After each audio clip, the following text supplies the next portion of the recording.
Lady Maximilian, the eldest daughter of the powerful Duke Quasso, had spent most of her life trapped within the towering walls of her family's castle. Her father, obsessed with prestige, saw her stutter as nothing more than a stain on their noble name, something he refused to tolerate. So when she was forced into marriage with Sir Riftan Calypso, a low-born knight caught in one of her father's schemes, Maxi never expected happiness, let alone love. Their wedding night was a disaster. Riftan, a hardened warrior and a man of few words, met her timid stammers with cold indifference, and the very next morning, he was gone. 3 years later, Riftan returns. But he is no longer the nameless knight she married. He is now a war hero, the man who slayed the Red Dragon and earned the admiration of kings. Rumors spread quickly. The royal family is said to be arranging his marriage to Princess Agnes, a beautiful and powerful sorceress. And yet, instead of accepting that future, Riftan has come back for her. Maxi's hands tremble as she waits. What should I do? They say he's on his way.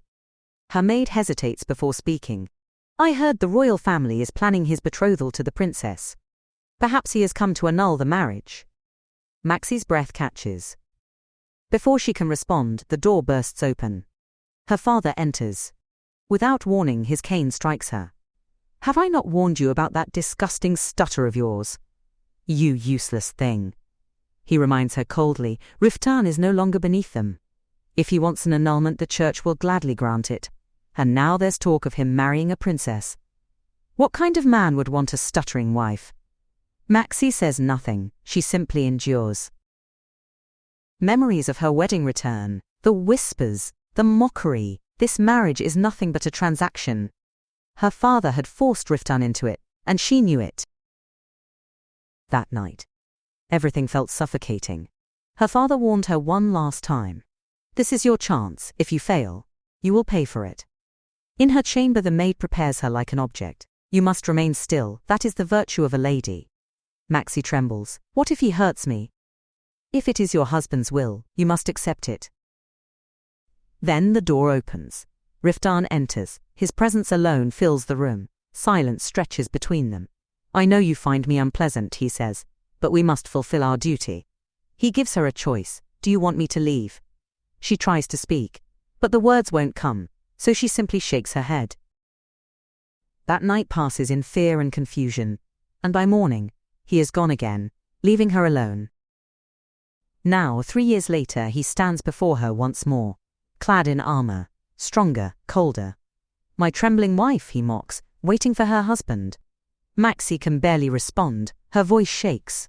And Riftan misreads everything. Frustration builds in his eyes. You could at least pretend to be glad to see me. He turns to leave, panic grips her.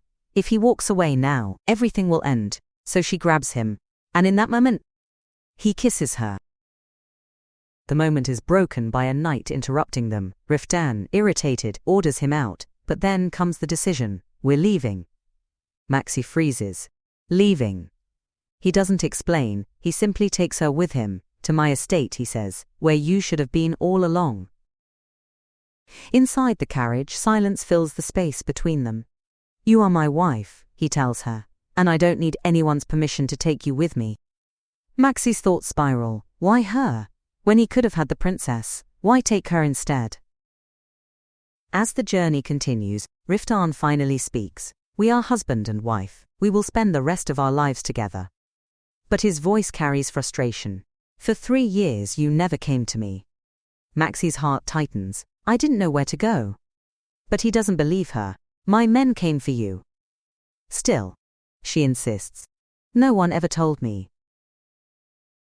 Before the argument can continue, the carriage suddenly jolts. Commander, ogres ahead. Riftan immediately takes control. Shield the carriage. Then he turns to Maxi. Whatever happens, don't come out. And he leaves. Outside, chaos erupts. Steel clashes. Monsters roar. Knights shout. Inside, Maxi trembles in fear. I'm scared. I'm so scared. Riftan cuts through the battlefield with terrifying strength. One swing of his sword, and an ogre falls, split in half. But inside the carriage, Maxi makes a mistake. She looks outside, and comes face to face with a monster, Panic takes over. She scrambles back and accidentally throws the door open. Before she can react, she falls out of the carriage. Her body slams into the ground. Pain shoots through her. Her heart races. He told me to stay inside. And just like that, Maxi finds herself alone, in the middle of a battlefield filled with monsters, with no way to escape, and no idea if Riftan can reach her in time. The question is, will he save her, or is this where everything ends? In the next part, things only get worse.